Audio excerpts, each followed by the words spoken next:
ప్రతిపక్షానికి చెందిన గౌరవ సభ్యులు ప్రశ్నలు వేస్తున్నారు, రావట్లే. దాని మీద దాని కారణం ఏంటంటే వాళ్ళు ప్రశ్నలు వేయడం వల్ల మరొక 2 మెంబర్స్ మాట్లాడే అవకాశం పోతుంది.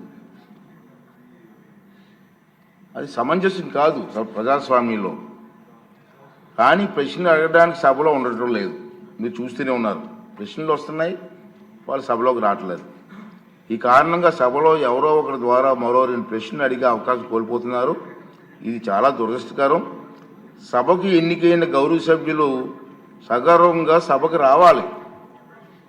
ప్రజలు ఎన్నుకున్నారు మిమ్మల్ని, సభలోకి వెళ్ళి మా సమస్య మాట్లాడమని. సభకు రావాలి. ఎవరికీ కనిపించకుండా వచ్చి సభ్యులు హాజరు పట్టికలో సంతకాలు చేసి వెళ్ళిపోతున్నారని దొంగలలాగా వచ్చి. మీరు గౌరవ సభ్యులే, ప్రజలు ఎన్నుకున్నారు, మీరు ఎమ్మెల్యేస్. దొంగలలాగా వచ్చి సంతకాలు పెట్టవలసిన అవసరం ఇచ్చింది కర్మ. ఒకసారి ఎమ్మెల్యేగా గౌరవప్రదమైన దీంట్లో ఉండి హాజరు పట్టికలో సంతకం చేసి సభకు ఆ మొహం చాటేయడం వారికి గౌరవాన్ని తగ్గించిందే తప్ప పెంచదని చెప్పి నా తాలూకు అభిప్రాయం.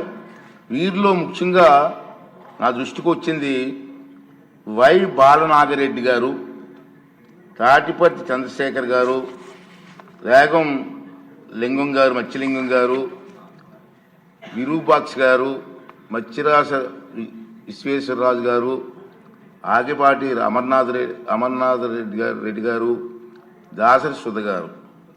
మనం గవర్నర్ ప్రసంగం ముగిసిన తర్వాత, అంటే ఫిబ్రవరి 24వ తేదీ తర్వాత వేరు తేదీల్లో ఫిట్నెస్ రిజిస్టర్లో సంతకాలు పెట్టేట్టు నా దృష్టికి వచ్చింది. అంత దొంగచాటును వచ్చి ఒక దొంగల మాదిరిగా సంతకాలు పెట్టవలసిన అవసరం లేదు. కానీ వారు ఎవరు కూడా నాకు సభలో కనిపించలేదు. సంతకాలు ఉన్నాయి కానీ సభలో కనిపించారండి మీకు ఎవరికన్నా? నాకైతే కనిపించలేదు. ఇది ఎంతవరకు సమంజసం వారే నిర్ణయించుకోవాలి.